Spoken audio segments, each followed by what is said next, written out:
ना come to the topic blood clotting. Injury होने पर आमतौर पे ब्लड फ्लो होता है, और अगर ब्लड फ्लो हुआ और बहुत ज़्यादा अगर ब्लड निकल गया तो किसी व्यक्ति की डेथ हो सकती है। और एक्सेसिव लॉस ऑफ ब्लड को हीमोरेज कहते हैं। एक्सेसिव लॉस ऑफ ब्लड, बहुत ज़्यादा खून बहने से पर्सन मर सकता है and excessive loss of blood को हीमोरेज कहते हैं।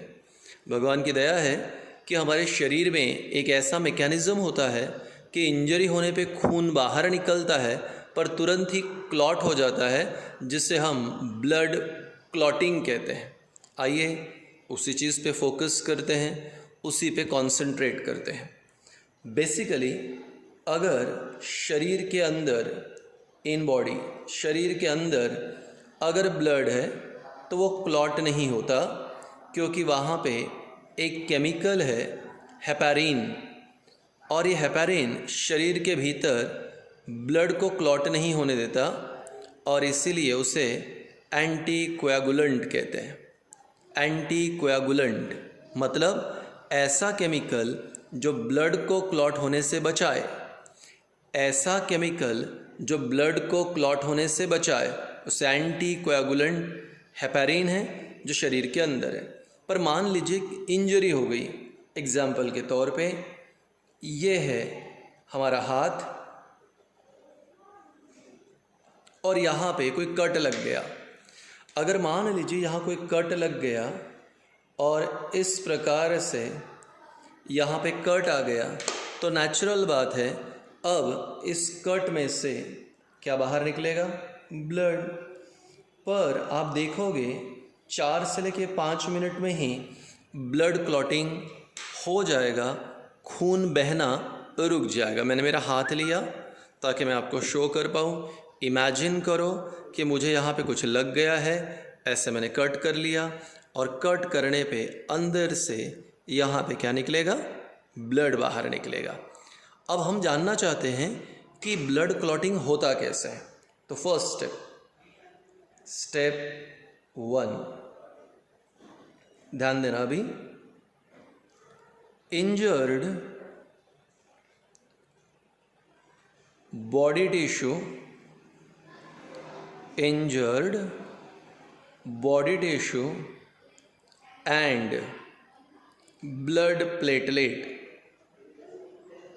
दोनों भी, कई बार लोग प्लेटलेट्स का ही नाम लेते हैं, पर दोनों भी injured body tissue and blood platelets, they are going to produce a chemical substance called as thromboplastin. Thromboplastin.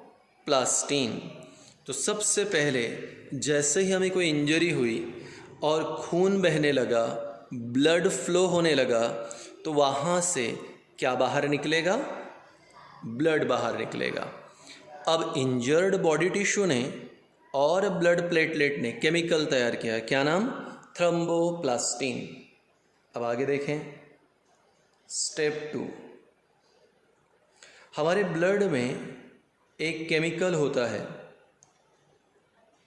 Blood के केमिकल का नाम है प्रोथ्रोम्बिन। आपको याद होगा अभी 1-2 लेक्चर पहले ही हम लोगों ने कहा था कि जहाँ पर भी प्रो पहले आएगा या आखिरी में जन आएगा, इनिशियली प्रो PRO आएगा या लास्ट में GEN जन आएगा, तो उसे इनएक्टिव कहते हैं। यहाँ प्रोथ्रोम्बिन मतलब ये इनएक्टिव है। तो हमारे ब्लड में एक इनएक्टिव कंपोनेंट है, क्या नाम? प्रोथ्रोम्बिन। और इस प्रोथ्रोम्बिन का कन्वर्शन होगा एक्टिव सब्सटेंस में, और उस एक्टिव सब्सटेंस को हम लोग कहते हैं थ्रोम्बिन। तो इनएक्टिव को एक्टिव बनाने का काम, इनएक्टिव को एक्टिव बनाने का काम इस केमिकल का है, क्या नाम? थ्रोम्बोप्लास्टिन। तो इंजर्ड बॉडी टिश्यू ने और ब्लड प्लेटलेट ने स्टेप 1 में थ्रोम्बोप्लास्टिन तैयार किया। इस थ्रोम्बोप्लास्टिन ने इनएक्टिव प्रोथ्रोम्बिन को थ्रोम्बिन में कन्वर्ट कर लिया। स्टेप 3, ब्लड में और एक केमिकल सब्सटेंस है फाइब्रिनोजन। फाइब्रिनोजन देख लो आखिरी में GEN आ गया, जन यानी अगेन इनएक्टिव। अब इस इनएक्टिव को हमें एक्टिव बनाना है और एक्टिव का नाम है फाइब्रिन। सो इनएक्टिव फाइब्रिनोजन को एक्टिव फाइब्रिन में कन्वर्ट करने का काम किसका है? थ्रोम्बिन। तो स्टेप 1 में थ्रोम्बोप्लास्टिन तैयार हुआ, स्टेप 2 में थ्रोम्बिन तैयार हुआ, स्टेप 3 में फाइब्रिन तैयार हुआ यानी फाइबर। इमेजिन करो कि एक कोई पैंट या कोई शर्ट नया है और गलती से वो फट गया है, गलती से वो फट गया है। अब नया है, हम उसे फेंक तो नहीं सकते, इसलिए हमने उसे टेलर के पास लेकर गए और अब टेलर ने उसे देखा, कहा कि रफ्फू करना पड़ेगा। तो टेलर ने क्या किया, ऐसे धागे से यहाँ पर स्टिचिंग स्टार्ट की। जो फट गया था वहाँ पे थ्रेड से स्टिचिंग तैयार की।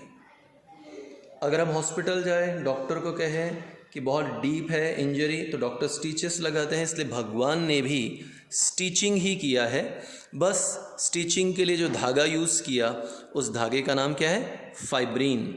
तो ये जैसे ही फाइब्रिन तैयार होता है तो जहाँ पे हमें कट लग गया है उस कट पे ऐसे फाइब्रिन के धागे जमा होते। पहले ऐसे जमा हो गए, फिर इस प्रकार से हॉरिजॉन्टल थे तो वर्टिकल आने शुरू हो जाएंगे और पूरी तरीके से अब यहाँ पर ये फाइब्रिन इंजरी को पैक करता है।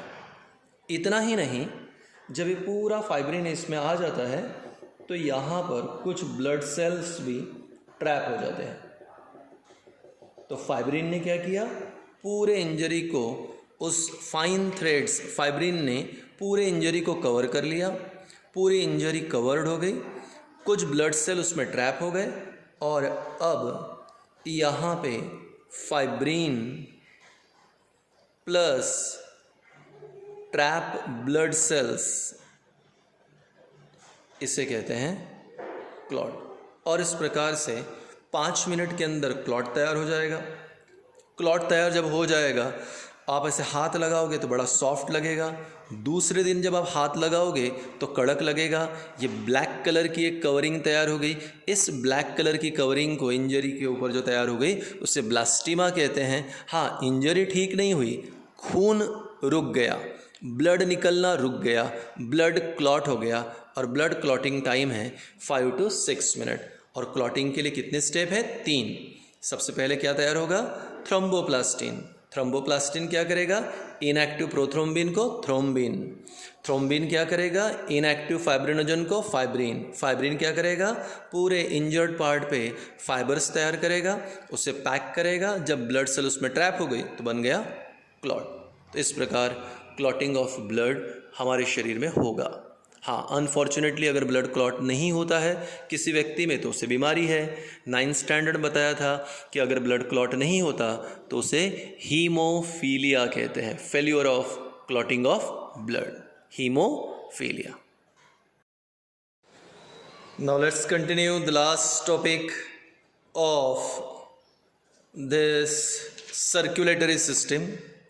तो अभी हमारा आखिरी टॉपिक है सर्कुलेटरी सिस्टम का, जिसे वर्किंग ऑफ हार्ट कहते हैं। तो प्रीवियसली जो हमने देखा था वो इंटरनल स्ट्रक्चर था। अभी वर्किंग, हार्ट कैसे काम करता है और हार्ट कैसे काम करता है इसे सीखने के लिए या इसे समझने के लिए सबसे पहले हमें स्टडी करना है पेस मेकर। पेस मेकर क्या है? Pacemaker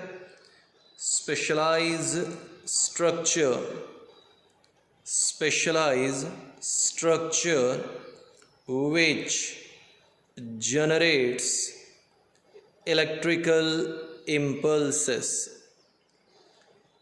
Specialized structure which generate electrical impulses for contraction and relaxation of heart for working of heart is called as pacemaker.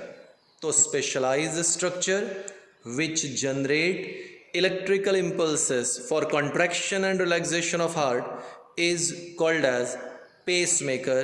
For working of heart is called pacemaker. दो प्रकार के pacemaker होते हैं, SA node और दूसरा होता है AV node. SA node और दूसरा AV node, sino auricular node. S stand for sino, A for auricular. Sino auricular node जो राइट ऑरिकल के वॉल्स में होता है, और AV नोड मतलब होता है auriculo ventricular node. Auriculo ventricular node यानी ऑरिकल्स और वेंट्रिकल्स के जंक्शन पे पाए जाने वाला। तो रिमेंबर, ऐसे स्पेशलाइज्ड स्ट्रक्चर जो हार्ट में इलेक्ट्रिकल इम्पल्सेस जनरेट करेंगे, इलेक्ट्रिकल करंट जनरेट करेंगे, जिससे हार्ट में कॉन्ट्रैक्शन रिलैक्सेशन होगा, उसे पेसमेकर कहते हैं। दो प्रकार के पेसमेकर है, SA नोड और AV नोड। आई होप आपको याद आया होगा। ये हमारे लिए है लेफ्ट ऑरिकल, ये हो गया लेफ्ट वेंट्रिकल, राइट ऑरिकल, नीचे हो गया राइट वेंट्रिकल। तो इस प्रकार चार चैम्बर। ये जो आपको ग्रीन कलर का डॉट दिख रहा है, ये है हमारे लिए SA node, sino auricular node. ये जो आपको रेड कलर का दिख रहा है, इसे कहते हैं AV नोड। ऑरिकल्स और वेंट्रिकल्स दोनों के जंक्शन पे है, दोनों के जंक्शन पे, इसलिए ऑरिकल और वेंट्रिकल के जंक्शन पे ऑरिकुलो वेंट्रिकुलर नोड। इसके नीचे ये थोड़ा सा थीकन बैंड दिखता है, इसे कहते हैं बंडल ऑफ हेज। इसके नीचे फाइबर्स हैं, डॉक्टर परकिंजे इन्होंने इसे डिस्कवर्ड किया था, परकिंजेस fibre.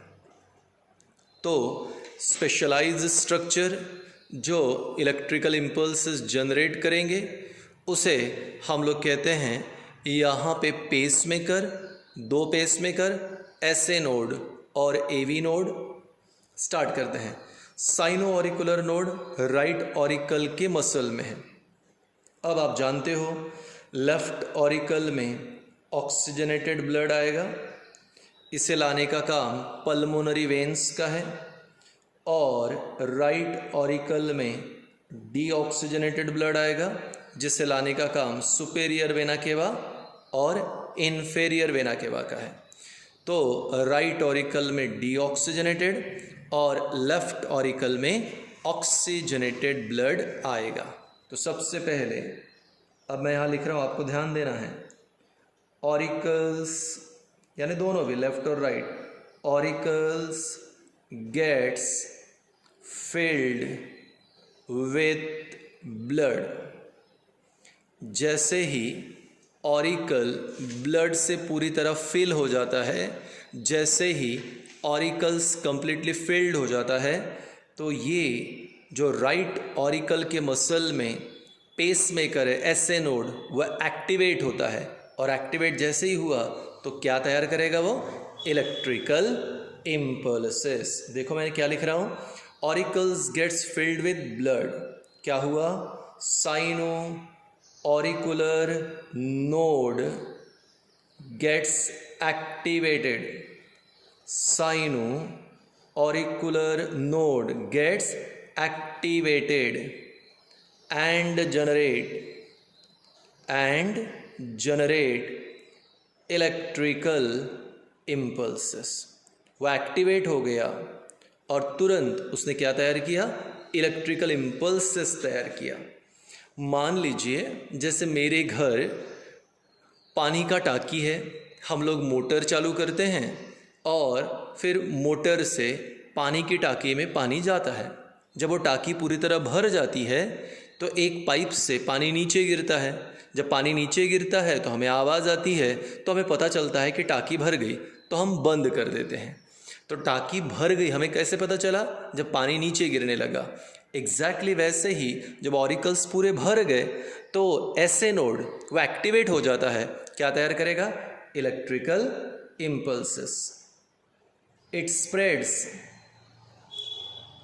spreads all impulses over auricular muscles, और ये सारी इम्पल्सेस ऑरिकल्स के मसल्स पे स्प्रेड की जाती हैं। एग्जाम्पल के तौर पे अब यहाँ पर ये फिगर है, साइनो ऑरिकुलर नोड एक्टिवेट हो गया। एक्टिवेशन से इसने क्या तैयार किया? इलेक्ट्रिकल इम्पल्स तैयार किया। ये इलेक्ट्रिकल इम्पल्स अब क्या हो रहा है? स्प्रेड होता जा रहा है। कहाँ स्प्रेड होता जा रहा है? ऑरिकल्स के मसल्स पे, और इस तरह पूरे ऑरिकल्स पे ये इलेक्ट्रिकल इम्पल्सेस स्प्रेड हो गई। अच्छा तेरे देखिए, as auricle receives impulses, it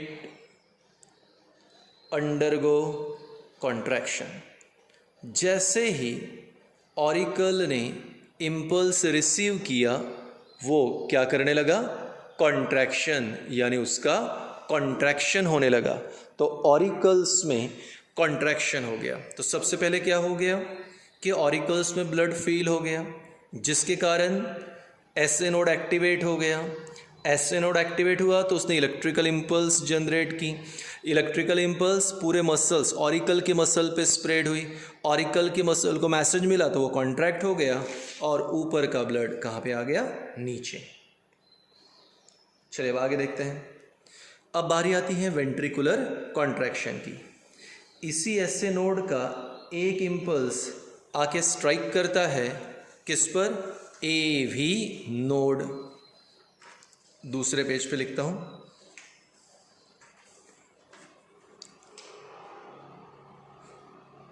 देखो जरा। One of the impulse from SA node, एक इम्पल्स एसए नोड का, one of the impulse from SA node strikes on AV node, और वो जाके टकराएगा, किससे टकराएगा? एवी नोड से टकराएगा। क्या हुआ इसके कारण? एवी नोड गेट्स एक्टिवेटेड, और जैसे ही एवी नोड एक्टिवेट हो गया, ठीक है,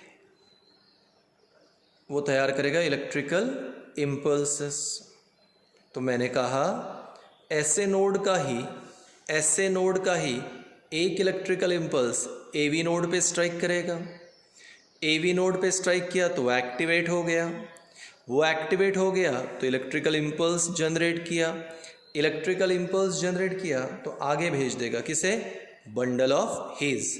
बंडल ऑफ हिज से परकिंजेस फाइबर। तो इलेक्ट्रिकल इम्पल्स कहाँ गया? बंडल ऑफ हिज के पास। बंडल ऑफ हिज ने क्या किया? इलेक्ट्रिकल इम्पल्स पास किए परकिंजेस फाइबर के पास। परकिंजेस फाइबर ने क्या किए? Transfer impulses to ventricular muscles, और ये सारी इलेक्ट्रिकल इम्पल्सेस पास कर दी। किसे पास की? वेंट्रिकल्स के मसल्स पे। जैसे ही वेंट्रिकल ने इम्पल्स रिसीव की, क्या हो गया? Ventricular contraction. Ventricles receives electrical impulse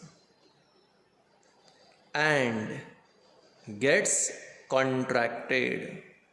जैसे ही वेंट्रिकल्स ने इलेक्ट्रिकल इम्पल्स रिसीव की, क्या हो गया? वो कॉन्ट्रैक्ट। तो मैंने क्या कहा पहले? सबसे पहले हमारे पास पेस मेकर है। क्या है पेस मेकर? स्पेशलाइज ऑर्गन है, स्पेशलाइज स्ट्रक्चर है जो इलेक्ट्रिकल इम्पल्स जनरेट करेगा फॉर वर्किंग ऑफ हार्ट। कितने पेसमेकर है 2, SA node, AV node, sino auricular node, auriculo ventricular node. जैसे ही ऑरिकल्स ब्लड से फील हो गया तो एसए नोड एक्टिवेट हो गया और इलेक्ट्रिकल इम्पल्स जनरेट की। इलेक्ट्रिकल इम्पल्स जो जनरेट हो गई वो पूरे ऑरिकल्स के मसल पे स्प्रेड हो गई। ऑरिकल्स के मसल्स ने उसे रिसीव किया, ऑरिकल्स कॉन्ट्रैक्ट हो गया, ऊपर का ब्लड नीचे आ गया। यही एक एसए नोड का इम्पल्स एवी नोड पे स्ट्राइक किया, एवी नोड एक्टिवेटेड हो गया। एवी नोड एक्टिवेट हुआ, उसने इलेक्ट्रिकल इम्पल्स तैयार किया। इलेक्ट्रिकल इम्पल्स को लेके गया बंडल ऑफ हिज ने मैसेज दिया परकिंजेस फाइबर को, और परकिंजेस फाइबर ने ट्रांसफ़र की to walls of ventricle, muscles of ventricle. जैसे ही वेंट्रिकल के मसल ने वो इम्पल्स रिसीव की वो हो गया कॉन्ट्रैक्ट। आप याद रखें यहाँ पे auricular contraction, auricular relaxation, ventricular contraction, ventricular relaxation. तो कुल मिलाकर कितनी एक्टिविटी होती हैं? 4। The rhythmic and sequential activities followed during one heart beat. The rhythmic और सिक्वेंशियल इवेंट, रिदमिक और सिक्वेंशियल इवेंट, कितने इवेंट टोटल? 4। रिदमिक और sequential event that occurs in one heart beat is called cardiac cycle.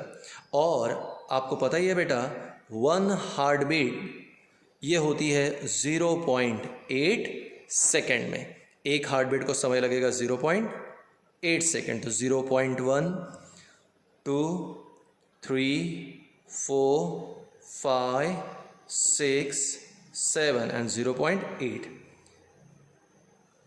Auricles के contraction के लिए समय लगेगा 0.1 second, जबकि ऑरिकल्स के रिलैक्सेशन के लिए समय लगेगा 0.7।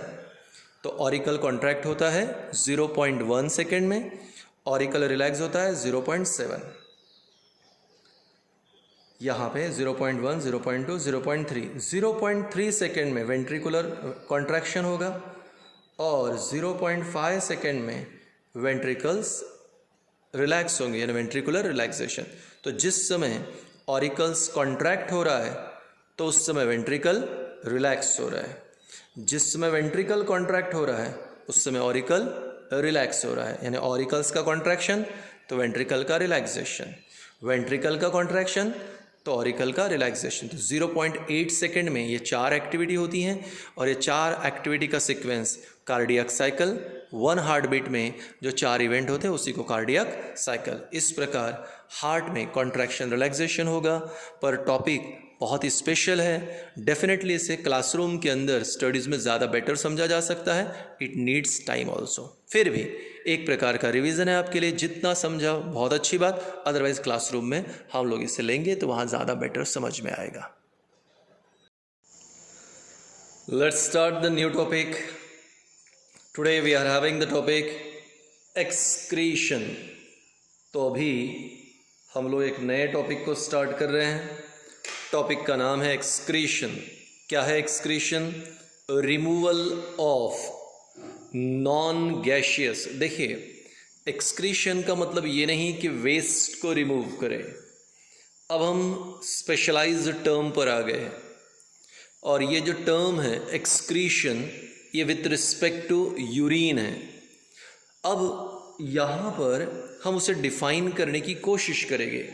रिमूवल ऑफ, हाँ हमें रिमूव करना है। किसे? रिमूवल ऑफ नॉन गैशियस, वो सब्सटेंस जो गैस नहीं है। Removal of non gaseous nitrogenous waste.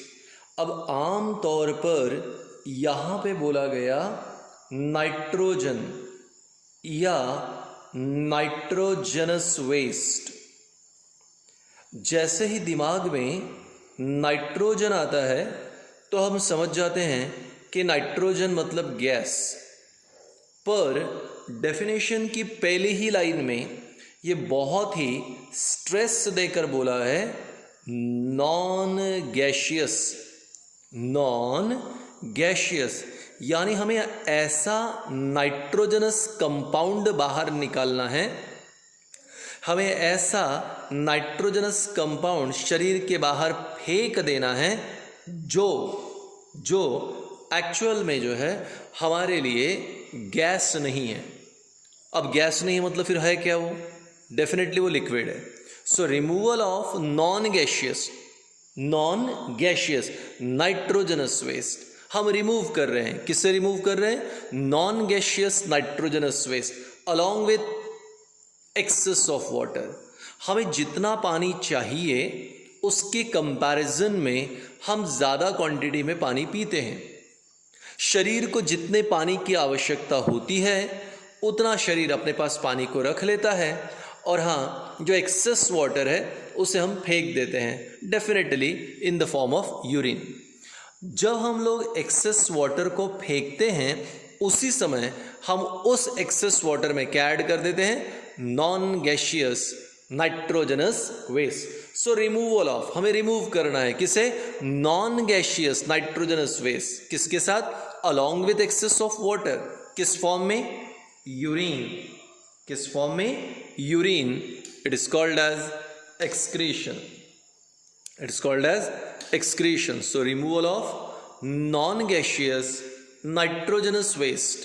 Removal of non-gaseous nitrogenous waste along with excess of water in the form of urine is called excretion. अब ज़रा इसको समझ लो। अब होता ऐसे हैं कि हमारे पास कार्बोहाइड्रेट है, ऑलरेडी डाइजेस्टिव सिस्टम में हमने स्टडी किया। कार्बोहाइड्रेट को हम डाइजेस्ट करेंगे, उसका कन्वर्शन करेंगे ग्लूकोज में, और ग्लूकोज को हम लीवर में स्टोर करते हैं in the form of glycogen. Carbohydrate को डाइजेस्ट किया, ग्लूकोज में कन्वर्ट किया, और ग्लूकोज को लीवर में स्टोर किया इन the form of glycogen. Fats लिया, फैट्स को डाइजेस्ट किया और बनाया फैटी एसिड एंड ग्लिसरॉल, और इस फैटी एसिड को स्टोर किया बिलो स्किन। तो फैट्स को स्टोर किया बिलो स्किन, कार्बोहाइड्रेट को स्टोर किया इन लीवर। अब आया क्वेश्चन प्रोटीन का। प्रोटीन डाइजेस्ट किया? बोले यस सर। क्या बनाया? Amino acid. अब मैंने क्वेश्चन किया कि बताओ प्रोटीन स्टोर्ड कहाँ रहेगा? आई होप आप मेरे इस क्वेश्चन पे सोच रहे हो कि प्रोटीन स्टोर्ड कहाँ रहेगा। अब आप सोच रहे हो, okay? Now my answer, protein हमारे शरीर में स्टोर्ड नहीं रहता। अब प्रोटीन स्टोर्ड नहीं रहता, अमीनो एसिड बनने के बाद जितना अमीनो एसिड हमें चाहिए उतना हम यूज़ कर लेते हैं, और एक्स्ट्रा अमीनो एसिड को हम शरीर के बाहर फेंक देते हैं in the form of urine. तो अमीनो एसिड को हम फेंकते हैं। द क्वेश्चन इज कि भाई बताओ कि हम ये स्टोर्ड क्यों नहीं करते? तो अब ज़रा इसका, अब हमारे घर में गैस सिलेंडर है। मैं लिख देता हूँ एलपीजी। हमारे घर में एलपीजी सिलेंडर्स है, लिक्विफाइड पेट्रोलियम गैस है। मम्मी या घर में काम करने वाली बाई उस गैस का यूज़ करके खाना वगैरह बनाती हैं। ठीक, अगर मैंने आपसे पूछ लिया कि बताओ ये आपके घर पे एलपीजी सिलेंडर्स कितने हैं, तो आप मुझे आंसर दोगे कि सर हमारे घर पे 2 है या 3 है। Agreed. Now my question is आपके घर पे 10 क्यों नहीं है? अब आपने आंसर दिया कि सर इसकी आवश्यकता नहीं है, इसकी ज़रूरत नहीं है। यह आंसर रॉन्ग है। एग्जाम्पल के तौर पे अगर मैं आपसे ये पूछ लूँ कि मुझे ज़रा बताओ कि एक्चुअल में आपके पास ड्रेस कितने हैं, तो आपने कहा 20, 30, 40, ऐसे आपने कहा। मैंने आपसे क्वेश्चन किया कि वाई इतने ज़्यादा आपके पास ड्रेस क्यों हैं? आपको तो 2 ही ड्रेस की आवश्यकता है, फिर आपके पास इतने ज़्यादा क्यों हैं? नाउ वेरी इंपॉर्टेंटली, अब यहाँ पे आपके पास कुछ खास आंसर नहीं है, तो बेटा यहाँ पर भी वैसे ही है।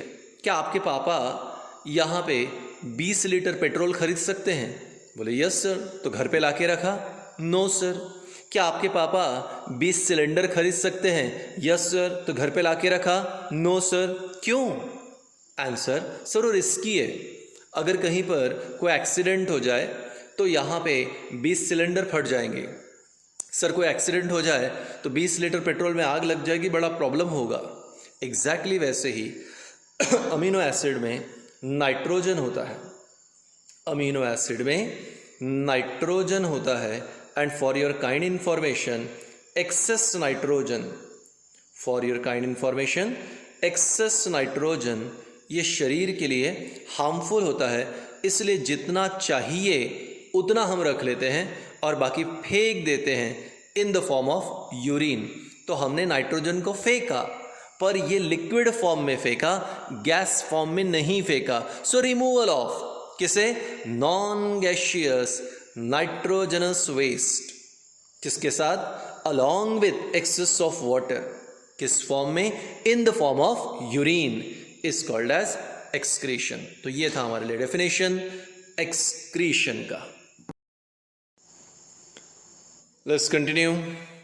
अब यहाँ पे एक्सक्रीशन के 3 यहाँ पे अलग अलग पॉइंट्स हैं, ये आपके सिलेबस में नहीं है।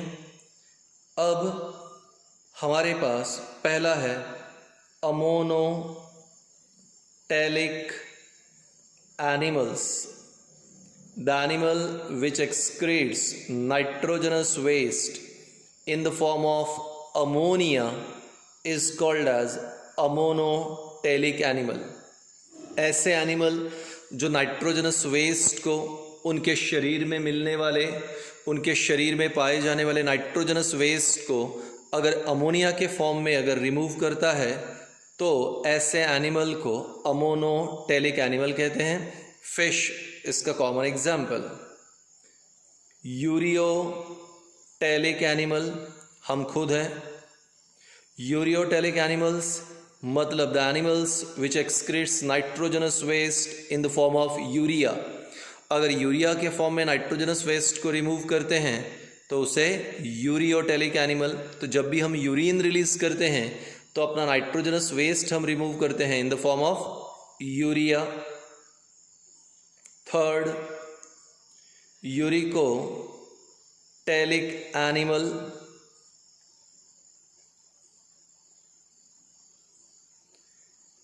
The animal which excretes nitrogenous waste in the form of uric acid.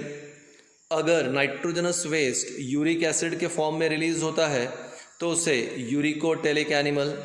Example है इसके लिए बर्ड्स, लिजार्ड्स एक्सेट्रा। तो अगर यूरिक एसिड के फॉर्म में नाइट्रोजनस वेस्ट निकला तो यूरिकोटेलिक, यूरिया के फॉर्म में अगर रिलीज करते हैं तो यूरियोटेलिक, अमोनिया के फॉर्म में रिलीज करते हैं तो अमोनोटेलिक। तो इस प्रकार अमोनोटेलिक, यूरियोटेलिक और यूरिकोटेलिक 3 प्रकार के एनिमल्स होते हैं। अब ये क्वेश्चन थोड़ा सा अलग है, ठीक है, नॉलेज बेस समझ सकते हो। अगर मैंने कहा क्या आपने कभी बर्ड का यूरिन देखा है तो बहुत सारे बच्चे कहेंगे नहीं सर हमने नहीं देखा।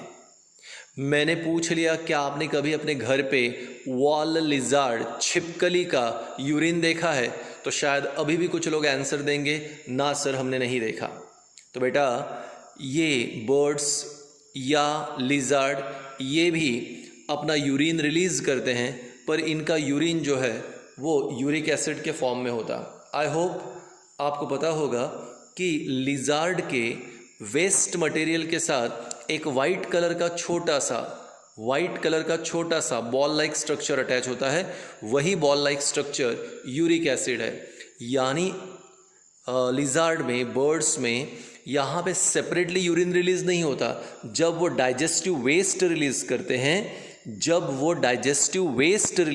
हैं उसी समय वो यूरिन भी रिलीज करते हैं, इसलिए सेपरेट यूरिन दिखता नहीं है, तो लोगों को पता ही नहीं चलता कि बर्ड्स या लिजार्ड यूरिन भी रिलीज करते हैं। पर हाँ, वो यूरिन रिलीज करते हैं, वो यूरिक एसिड के फॉर्म में होता है।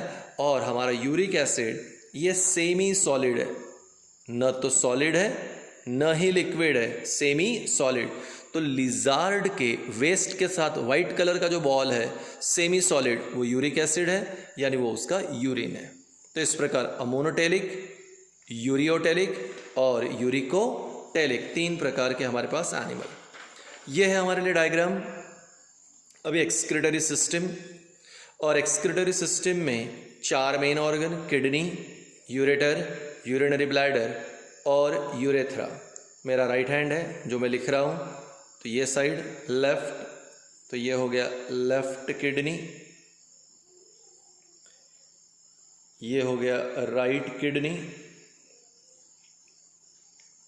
तो 2 किडनी हो गया। ये पाइप, यूरेटर, ये बैग, यूरिनरी ब्लैडर यानी जहाँ पे यूरिन स्टोर्ड होती हैं, ये नीचे वाला यूरेथ्रा, और यूरिनरी ब्लैडर और यूरेथ्रा के जंक्शन पे यहाँ पे मसल्स,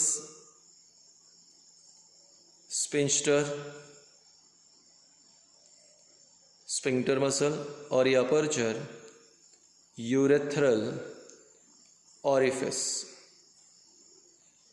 मैं आपको यहाँ पे कुछ मॉडल दिखाता हूँ। पहले ये हमारे पास एक किडनी का मॉडल है, आप देख सकते हो इस प्रकार से हमारे लिए जो है यहाँ पे किडनी है, एक्सक्रीटरी सिस्टम का पहला ऑर्गन।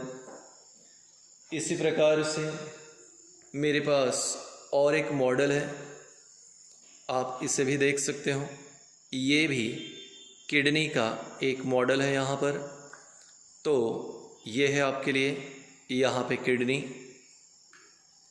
सेम इसी प्रकार से हमारे पास एक रियल किडनी भी है, रियल किडनी। आई होप आपको दिख रहा होगा।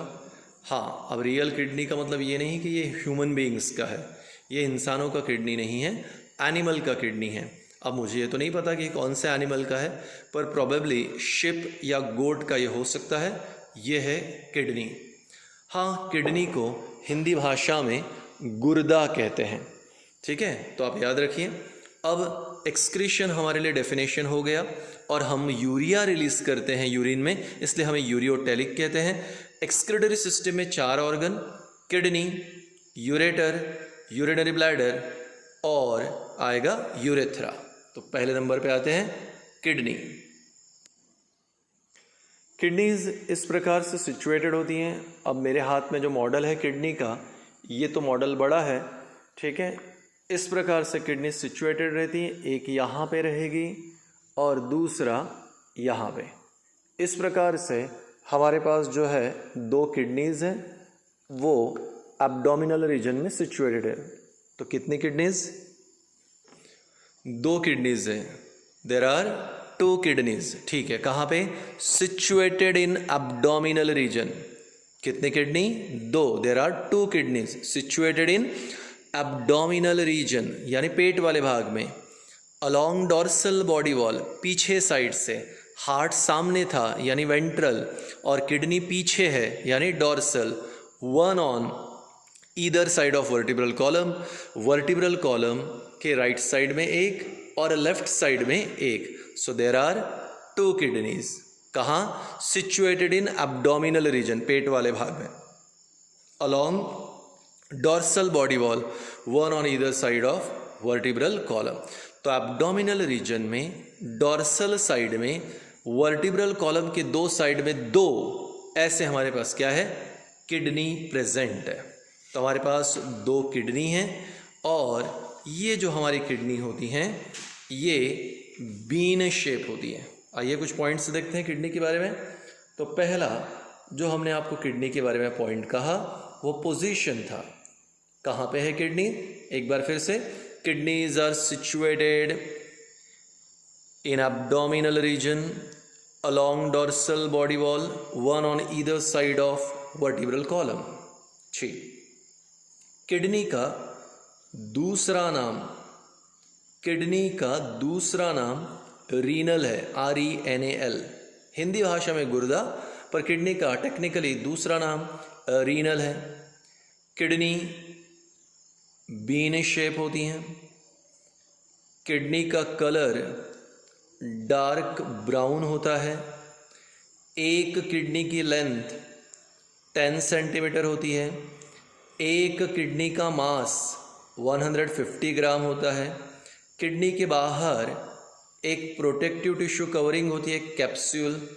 किडनी में 2 फेस होते हैं, एक बाहर वाला जिसे कॉन्वेक्स कहते हैं, एक अंदर वाला जिसे कॉनकेव कहते हैं। जो कॉनकेव फेस है, कॉनकेव का जो मिडल पॉइंट होता है, कॉनकेव के मिडल पॉइंट को हाइलस कहते हैं और हाइलस से यहाँ जो पाइप निकलती है उसे यूरेटर। तो किडनी, उसका दूसरा नाम renal, bean shape, dark brown colour, 10 centimetre length, 150 gram मास, उसके बाहर की connective tissue covering capsule, 2 faces, बाहर वाला फेस यानी कॉन्वेक्स, अंदर वाला फेस यानी कॉनकेव। ये कॉनकेव का ये जो मिडल पॉइंट है, इस मिडल पॉइंट को हाइलस कहते हैं। हाइलस से पाइप निकला, दैट इज यूरेटर। आगे, kidneys are asymmetric in position, मतलब 2 किडनीज असिमेट्रिक पोजीशन की। मैं ऐसे पेन रखता हूँ यहाँ पे, आप देख सकते हो लेफ्ट किडनी ऊपर है और राइट किडनी थोड़ी नीचे। तो ह्यूमन बीइंग में राइट किडनी थोड़ी सी नीचे होती है, लेफ्ट थोड़ी ऊपर होती है। क्यों ऐसा? क्योंकि राइट साइड में किडनी के ऊपर एक बड़ा सा ऑर्गन है, लीवर। राइट साइड में किडनी के ऊपर एक ऑर्गन है, लीवर। लीवर के प्रेशर के कारण राइट साइड की किडनी थोड़ी नीचे है, लेफ्ट की थोड़ी ऊपर है। तो kidneys are asymmetric in position. Brain को प्रोटेक्शन बोन्स ने दिया, हार्ट को बोन्स ने दिया, लंग्स को बोन्स ने दिया, पर किडनी के पास बोन्स का प्रोटेक्शन नहीं है। इसलिए हम लोग कहते हैं kidneys are deeply embedded in fats. यानी किडनी को प्रोटेक्शन देने का काम किसका है? फैट्स का है। किडनी के चारों साइड से चर्बी जमा होती है। तो this are some of the information regarding kidneys. So kidneys are bean shape, dark brown, 10 centimetre length, 150 ग्राम की एक किडनी, प्रोटेक्टिव कवरिंग का नाम कैप्सूल, आउटर फेस को कॉन्वेक्स, इनर को कॉनकेव, कॉनकेव का मिडल हाइलस, हाइलस से पाइप यूरेटर, असिमेट्रिक है, right नीचे लेफ्ट ऊपर, और deeply embedded in fats. Hello, हमारा एक्सक्रीटरी सिस्टम चल रहा था और एक्सक्रीटरी सिस्टम इन मैन में हमने फर्स्ट पार्ट देख लिया, किडनी।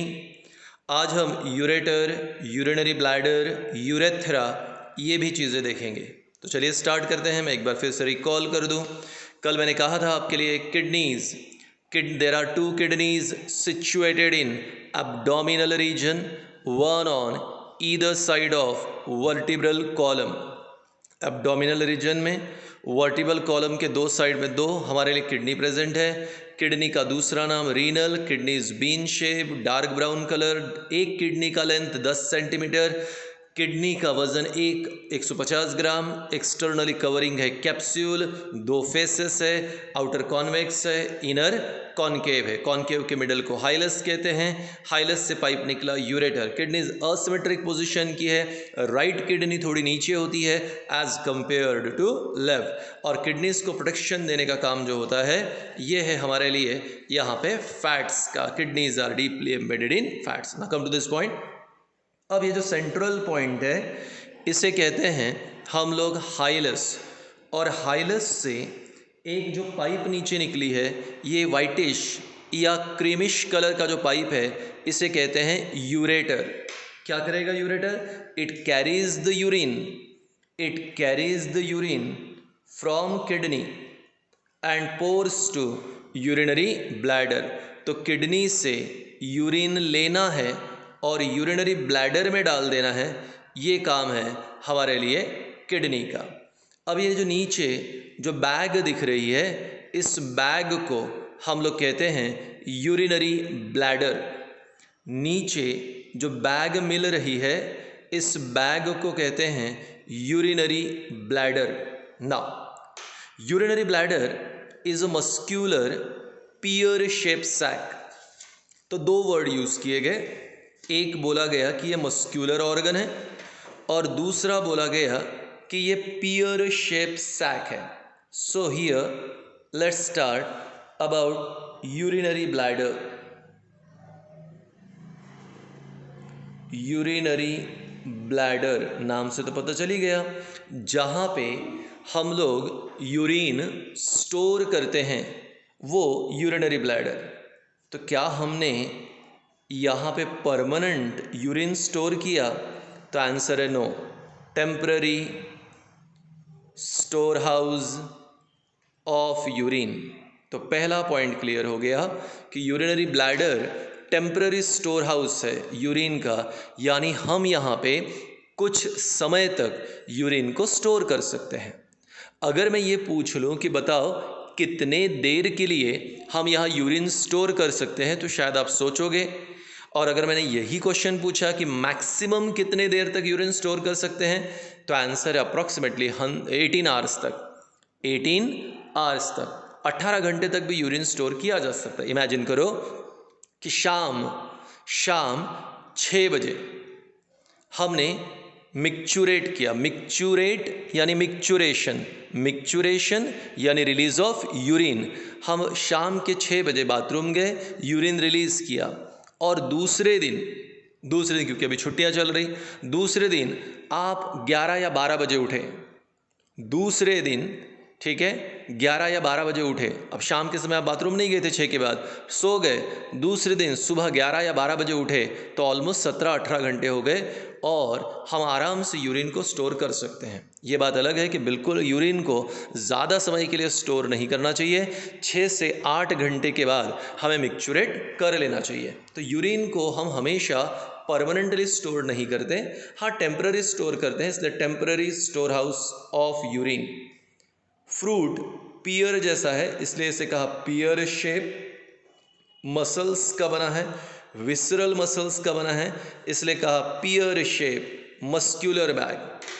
पियर शेप मस्क्यूलर बैग। तो urinary bladder temporary store house of urine, abdominal region में है, shape pear shape, muscular bag.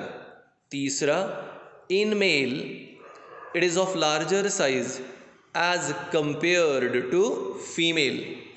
In male it is of larger size as compared to female. तो यहाँ पर ये actually 1000 to 1200 ml mail में urine store करेगा, जबकि female के अंदर 800 से लेकर 1000 ml तक यूरिन को स्टोर किया जाता है। अब बड़ा ही सिंपल क्वेश्चन है कि मेल में यहाँ यूरिनरी ब्लैडर बड़ा है और फीमेल में यूरिनरी ब्लैडर छोटा है, तो क्या रीज़न है इसका? तो आंसर बड़ा ही इजी है, सिंपल आंसर है कि सर मेल में एब्डोमिनल रीजन में, पेट वाले भाग में एक बैग है, वो है यूरिनरी ब्लैडर, जबकि भगवान ने फीमेल को एब्डोमिनल रीजन में 2 बैग दी है। एक यूरिनरी ब्लैडर दिया है और एक दिया है यूट्रस। यूट्रस यानी एम्ब्रियो सैक, जहाँ बच्चे का डेवलपमेंट होता है। तो माँ के शरीर में, लड़कियों के शरीर में, औरतों के शरीर में यूटेरस भी होता है, यूरिनरी ब्लैडर भी होता है। दैट्स वाई फीमेल के पास 2 बैग है, तो 2 बैग के लिए जगह बनानी है, इसलिए यूरिनरी ब्लैडर थोड़ा छोटा हो गया है। मेल में सिंगल बैग होता है, इसलिए यूरिनरी ब्लैडर जो है मेल के अंदर थोड़ा बड़ा होता है।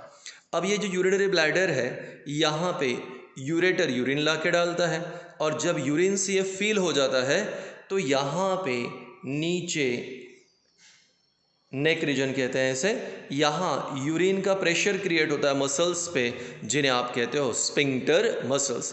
तो जैसे ही स्पिंक्टर मसल्स पर प्रेशर क्रिएट होगा, तो स्पिंक्टर मसल ब्रेन को मैसेज देता है कि यूरिनरी ब्लैडर फील हो गया, अब आपको इसे खाली करना है।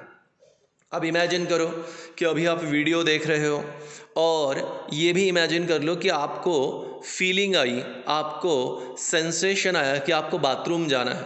पर ऐसा तो है ही नहीं कि जैसे ही सेंसेशन आ गया वैसे ही आपको दौड़ना पड़ेगा। नो, आप इसे कंट्रोल कर सकते हो कुछ समय के लिए, कुछ मिनटों के लिए, और कभी कभी तो कुछ घंटों के लिए भी इसे कंट्रोल कर सकते हैं।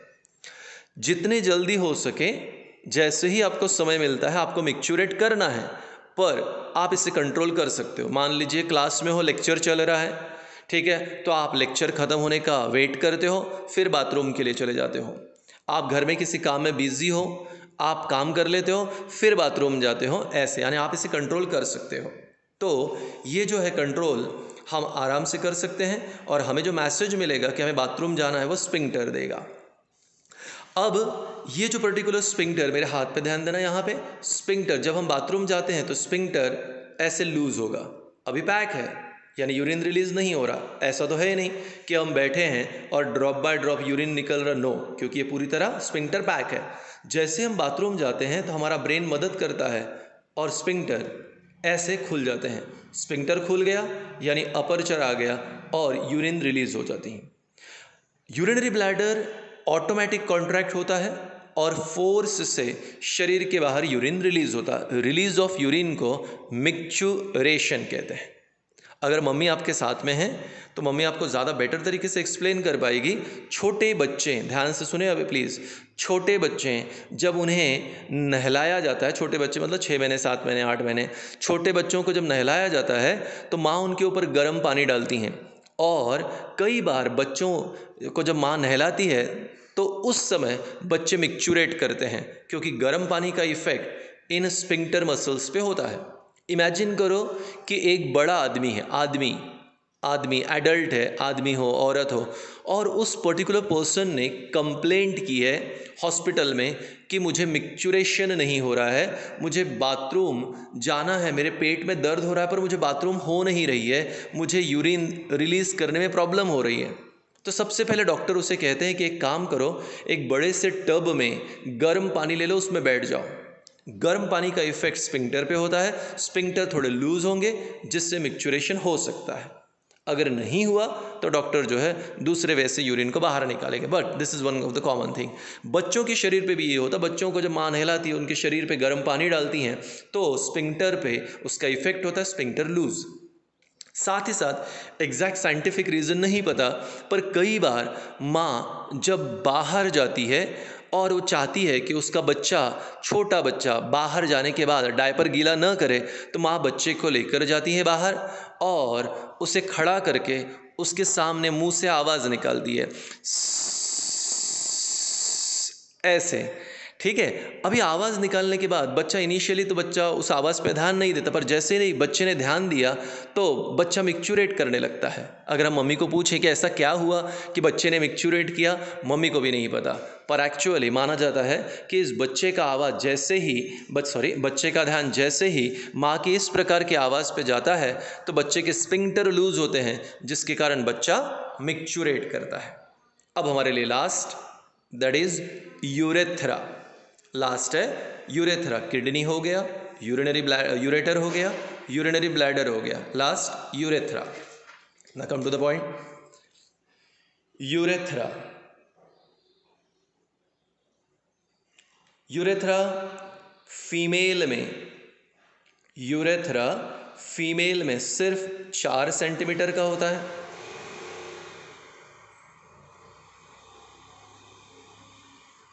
opens to outside by an aperture called as urethral orifice। Female में यूरेथ्रा 4 सेंटीमीटर का है, शरीर के बाहर ओपन होगा एक अपर्चर से, यह है वो अपर्चर, यूरेथ्रल ऑरिफिस, और फीमेल में इसका काम है to release urine, to release urine. तो यूरेथ्रा 4 सेंटीमीटर का एक छोटा सा पाइप फीमेल में, शरीर के बाहर ओपन होगा और सिर्फ यूरिन रिलीज करने के लिए मदद करेगा। आगे मेल में ध्यान देना प्लीज, अभी मेल में ये 16 to 18 सेंटीमीटर का है। Why? Continued with the length of पीनीज।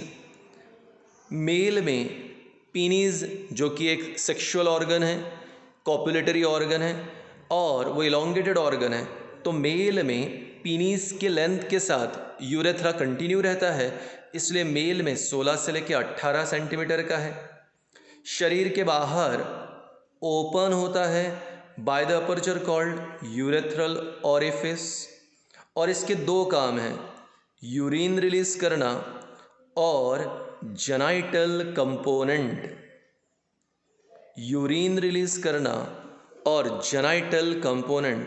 Genital component क्या है? सीमेन। सीमेन क्या है? वो लिक्विड जिसमें क्या होता है? स्पर्म। तो मेल में यूरेथ्रा दो काम कर रहा है, यूरिन भी रिलीज करना और स्पर्म भी रिलीज करना। यूरिन और जेनाइटल कंपोनेंट दोनों रिलीज होते हैं, इसलिए मेल में इसे कहते हैं urinogenital duct. Urinogenital duct. छोटा सा क्वेश्चन आपके लिए आ सकता है, 8वीं क्लास के अंदर ये था। Why urethra in male is called as urinogenital duct? Answer है in male urethra is called urinogenital duct because it helps to release urine as well as genital component. Urine genital component दोनों release करने के लिए मदद करेगा urinogenital duct. तो एक बार shortly recall करते हैं। एक्सक्रीटरी सिस्टम इन मैन में 4 organ, kidney, ureter, urinary bladder, urethra. Kidney position बताई मैंने, bean shape, dark brown, 10 centimetre length, 150 gram mass, बाहर की कवरिंग कैप्सूल। यहाँ पे है कॉन्वेक्स, ये है कॉन्केव, कॉन्केव का मिडल हाइलस, हाइलस से पाइप निकला है यूरेटर। असिमेट्रिक पोजीशन है, डीपली एम्बेडेड इन फैट।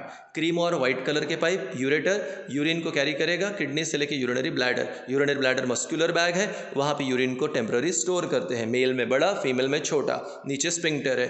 यूरेथ्रा फीमेल में 4 सेंटीमीटर, बाहर ओपन होगा यूरेथ्रल ऑरिफिस, सिर्फ यूरिन रिलीज करेगा। मेल में 16 से लेकर 18 centimetre, continued with the length of penis, बाहर ओपन होगा यूरेथ्रल ऑरिफिस, सीमेन और जेनाइटल कंपोनेंट दोनों रिलीज होगा, इसलिए urinogenital duct. Let's start the next topic, and the next topic that we have here is LS of kidney, longitudinal section of kidney। तो सबसे पहले तो ये समझ लो कि लॉन्जिट्यूडनल सेक्शन क्या है। ये किडनी है, इसे इस प्रकार से रखा, और अगर ऐसे वर्टिकली अगर मैं कट कर देता हूँ, किडनी को ऐसे खड़ा अगर मैं कट कर देता हूँ, तो इसे कहते हैं लॉन्जिट्यूडनल सेक्शन। और लॉन्जिट्यूडनल सेक्शन में किडनी इस प्रकार से दिखाई देगा। इसी को अभी हम स्टडी करने की कोशिश करेंगे। नाउ हियर, ये छोटा भी मॉडल है हमारे पास। पहले मैं छोटा मॉडल आपके लिए क्लियर करता हूँ। अब मैंने कहा ना, किडनी को हमें ऐसे खड़ा काटना है, जैसे मैं काटूंगा तो ये इस प्रकार से दिखाई देगा। तो सबसे पहला इंपॉर्टेंट पार्ट, किडनी के बाहर प्रोटेक्टिव टिश्यू कवरिंग है। प्रोटेक्टिव टिश्यू कवरिंग को कैप्सूल कहते हैं।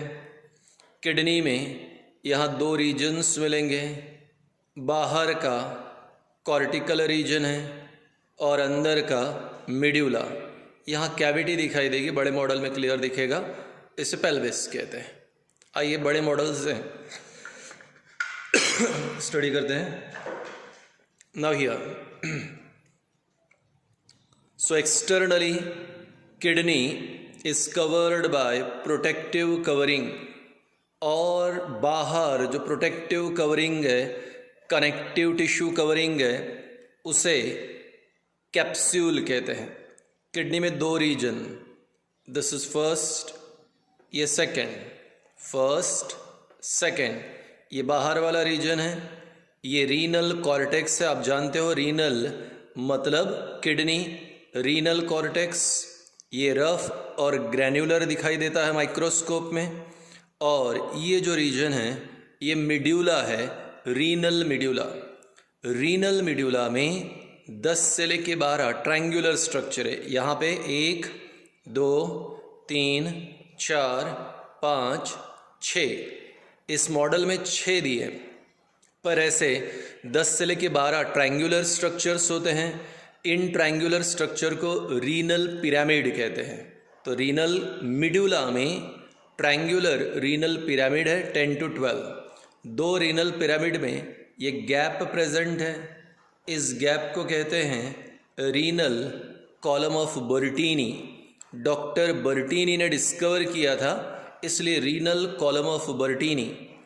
अब इस रीनल कॉलम ऑफ बर्टीनी में भी यहाँ पर भी कॉर्टेक्स फील होता है। अब ध्यान दें, ये yellowish colour,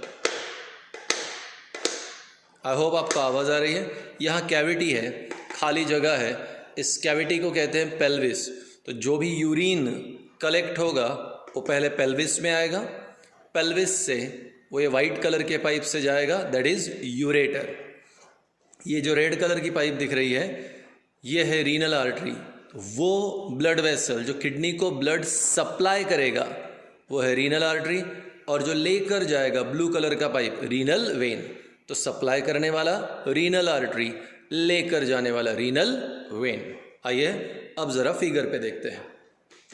so here kidney, यह है लॉन्जिट्यूडनल सेक्शन।